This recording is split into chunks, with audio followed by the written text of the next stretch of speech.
Welcome back to Wide Gaming for some more on Generation Zero. It has been a hell of a while since we've covered Generation Zero, but it seemed like they were off to a good start in 2024. But that has quickly fumbled, because there have been many crashes and issues with stability since that latest update. It does seem like that update has caused more problems than it's fixed. Now the good news is we have seen continual hotfixes coming out to try and fix them. The downside to that is a couple of these hotfixes have also caused more problems. Now, we haven't heard much from the team recently, but it's good news that they are pushing out fixes for any of the issues that the community are reporting and issues that are coming up.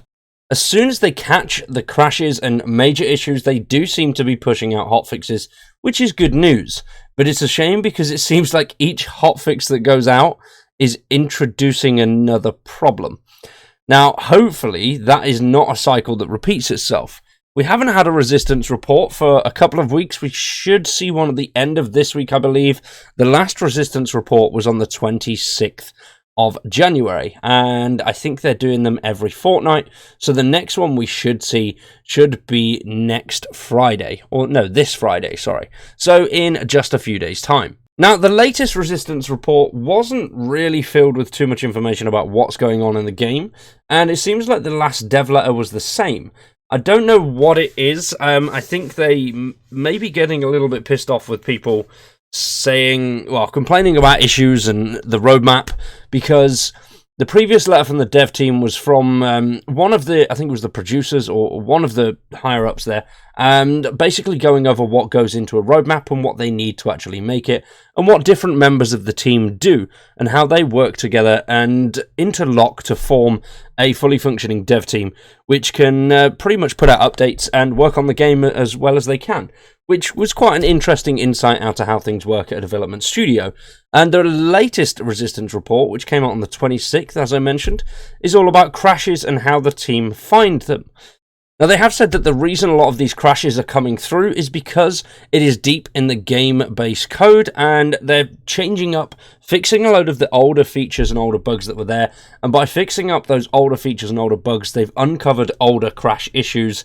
In a nutshell, if you do want to read the entire resistance report, it will be in the description down below on the Steam page, as well as the latest hotfix. Now, they've released a few hotfixes since then. Now, we've had 5 hotfixes over the past 5 weeks. Now, 3 of those were the same one, pretty much released at separate times, going out on different consoles and different hardware. So that was quite cool, and it seemed to alleviate a lot of the issues mainly for console. But unfortunately, it did cause some issues on Steam. Now, the first one went out for Xbox and Windows 10 on the January the 12th. The second one came out on the 16th, which went live on Steam. And then finally for PlayStation on January the 17th. Now, everything went well at first, and then Steam started to have a big instance of crashing. There were a lot of people crashing on Steam where consoles seemed to be working relatively well. And they did get a hotfix out for that relatively quickly, which is good news. That one came just a few days later on the 23rd of January. This one was just for Steam to address the crashing issues that they come across.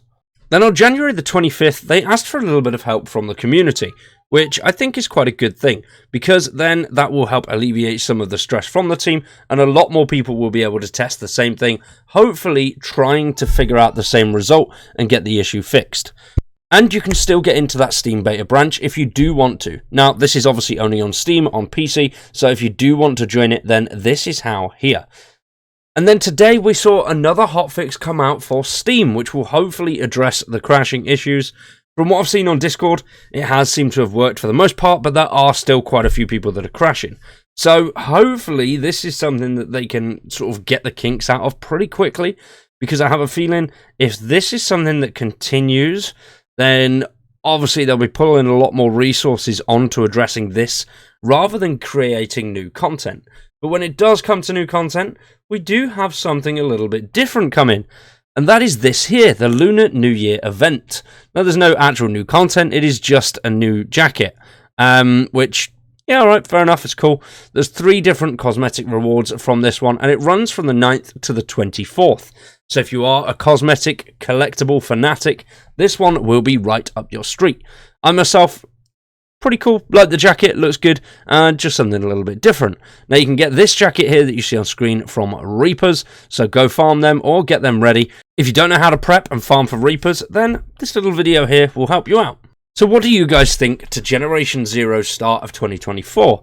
It did look relatively promising at the beginning, but obviously crash issues and things have popped up, which is a bit of a pain in the arse and can't always be helped, and I get that. But it does seem like they're addressing it with hotfixes, which is great news. Hopefully the hotfixes don't continue to add more issues into that Steam branch, or any branch for that matter. Hopefully things will start to work out, and that way the team can focus on what is coming in the future. What do you guys think? Let me know down below. Are you having problems? Is the game performing fine for you? Or is it a complete shit show? Let me know down below. For now, I've been Wired. You've been awesome. Thanks for watching, and we'll see you in the next one.